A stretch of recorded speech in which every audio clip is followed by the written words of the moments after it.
could you take a 17-year-old seriously who plans single-handedly to overthrow the government? No? Okay. Well, what if she had a sword? Okay, you're still not sure. All right. What if she had an entire army behind her and she galloped in on a Percheron? Joan of Arc was born in France in the year 1412. During this time, her country was in a long-standing war with England, known as the 100 Years' War. It was all about who would take the French throne. And Joan of Arc was 13 when she began to hear voices and have visions. As a devout Catholic, she took these as messages from God himself. She was often visited by St. Michael and St. Catherine, and they designated her as the savior of France. Her guides instructed her to speak with Charles, who was the French's choice for the heir to the throne. Her assignment was to gain Charles's blessing and install him as the rightful king. So Joan chopped her hair off, donned men's clothes, and made the 11-day journey to meet with Charles. At first, Charles was apprehensive.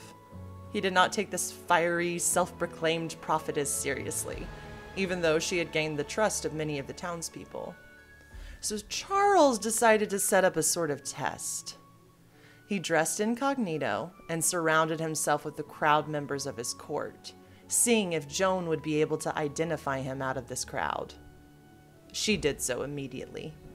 She passed Charles's test, and as a reward, he granted her a private meeting. Legend has it that during this meeting, Joan revealed details of a prayer Charles had made privately, asking God to save France.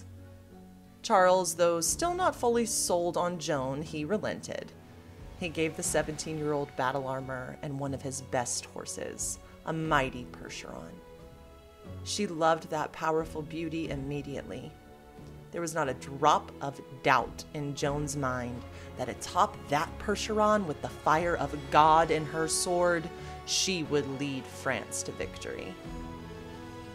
During the fierce Battle of Orleans, Joan was wounded, but as a girl on a crusade, she returned to the front lines and led a final assault against the English. Joan and her army were the victors of the battle. Afterward, Joan encouraged Charles to hurry to Reims to be crowned king. However, he took his time, still not rooted in trust for Joan's advice. Only after cautious counsel from his advisors did he finally enter Reims and was crowned King Charles VII. Joan was right at his side during the ceremony. The next year, when Joan was 18, Charles ordered Joan of Arc to battle against the Burgundian assault.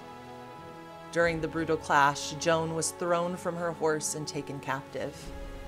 They exchanged her for 10,000 francs to the English, knowing she was a powerful propaganda tool.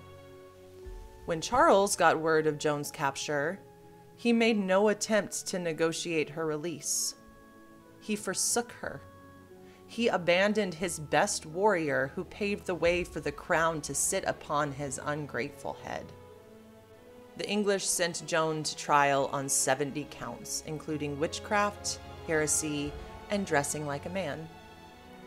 They found her guilty and sentenced her to burn at the stake. With her impending doom, Joan showed no fear.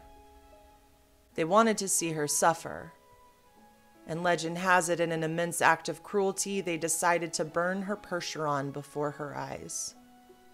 Her noble steed, the one who was as a son to her, she was forced to witness his powerful being engulfed in flames. When they burned Joan of Arc in front of a crowd of 10,000 people, she was only 19 years old. Legend has it that Joan's heart survived the fire uncharred, without a speck of ash upon it. I wonder if her horse's heart was left in perfection too. Charles VII later declared Joan of Arc as a martyr, in perhaps a sad attempt to cleanse himself of his guilt and betrayal. The Catholic Church canonized her as a saint in 1920 as the patron saint of France.